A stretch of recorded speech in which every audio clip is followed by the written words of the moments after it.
This is the test review guide answer key video for Algebra 2, Unit 4, the applications of quadratic functions.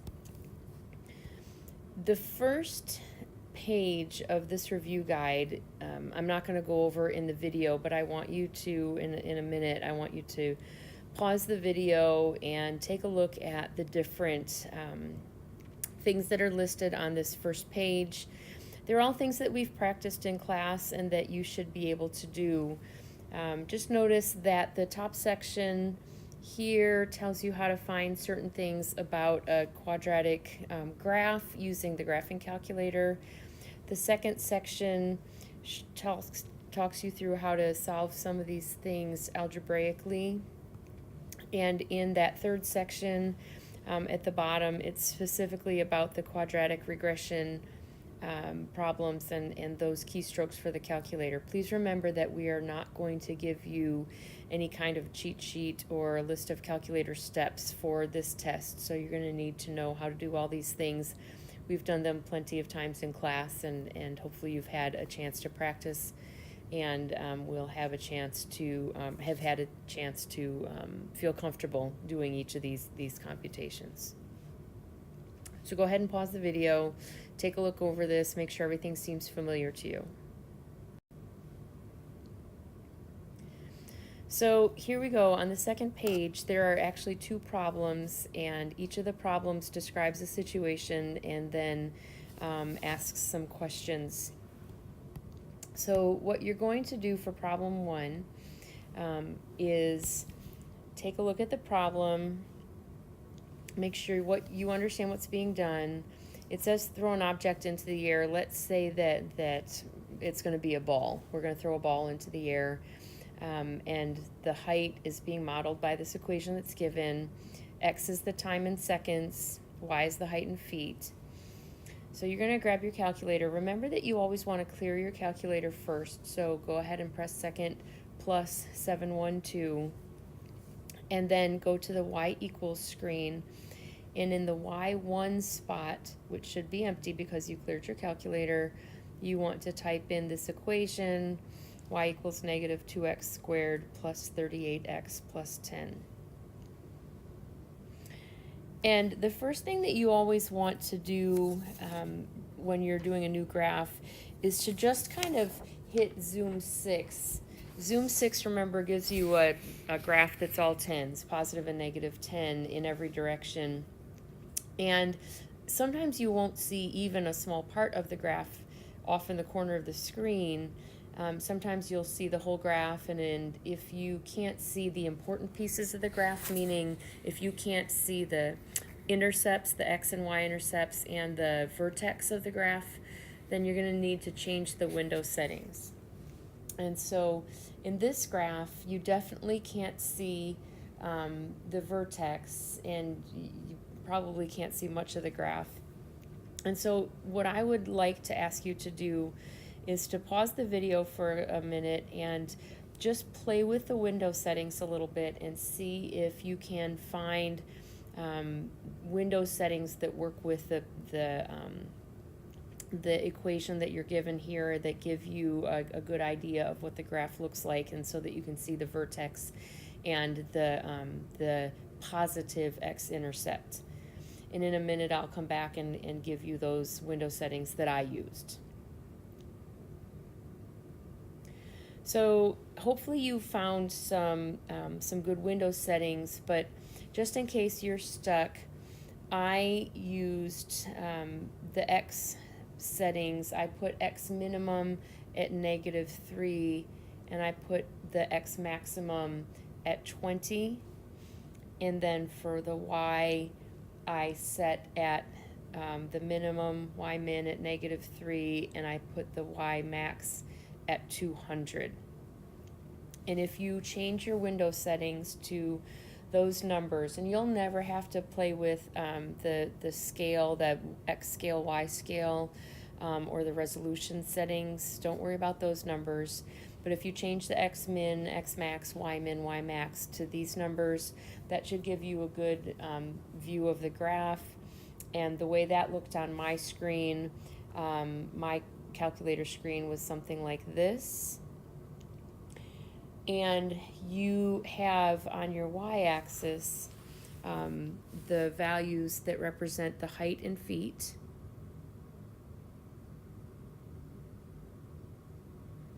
And on the x-axis, you have the values that represent the time in seconds.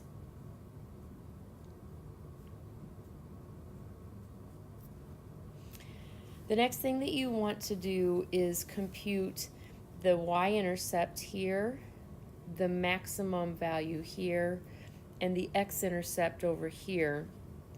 And if you compute those values, that will give you several of the answers to the questions that we ask you below. So I would recommend pausing the video, trying to see if you can compute those values on your own, and then come back and I can walk you through them. If you are stuck on the y-intercept, remember that for the y-intercept, you want to, let me write this off to the side here. To find the y-intercept,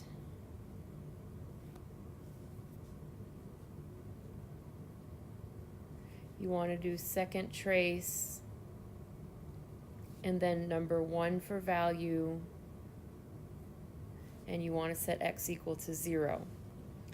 And when you do this for this graph, you should come up with the y-intercept of 10, and so we're going to write the point as 0, 10.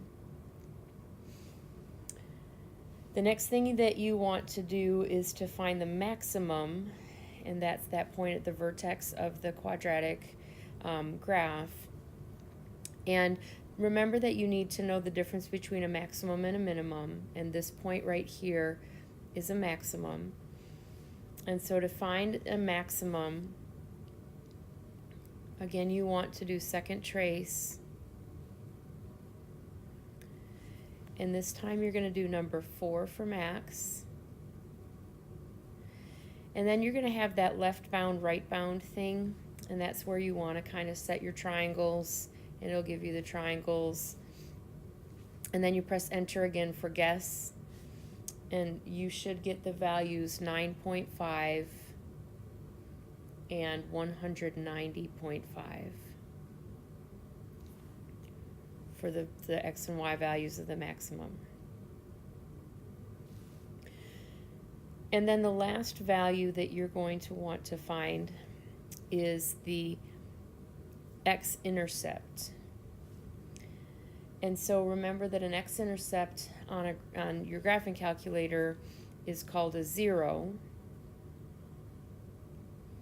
And so you're going to do, again, second trace. And remember that you find trace where it says calc up next to the graph button. And this time you want the choice number 2 that says 0. You're still going to have to do your left bound and right bound.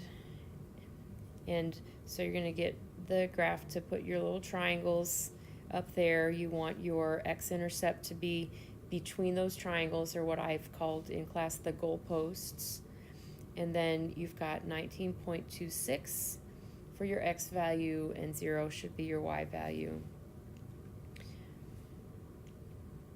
Now remember that when you take a test on this, that you're going to want to label, when you're going to be asked to graph the first quadrant of this, and you're going to want to label any intercepts and max or min that you can see in your graph screen when you draw this on the paper. So do that first.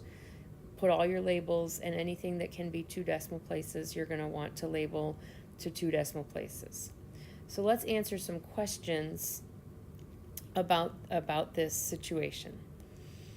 So the first question says, how long has the projectile traveled when it reaches its maximum height? So the important word here is maximum, and that takes you to the point that's the vertex or the maximum on the graph. And there's 2 numbers there. There's the 9.5 and there's the 190.5. And you have to decide which one of those is the value you need for your answer.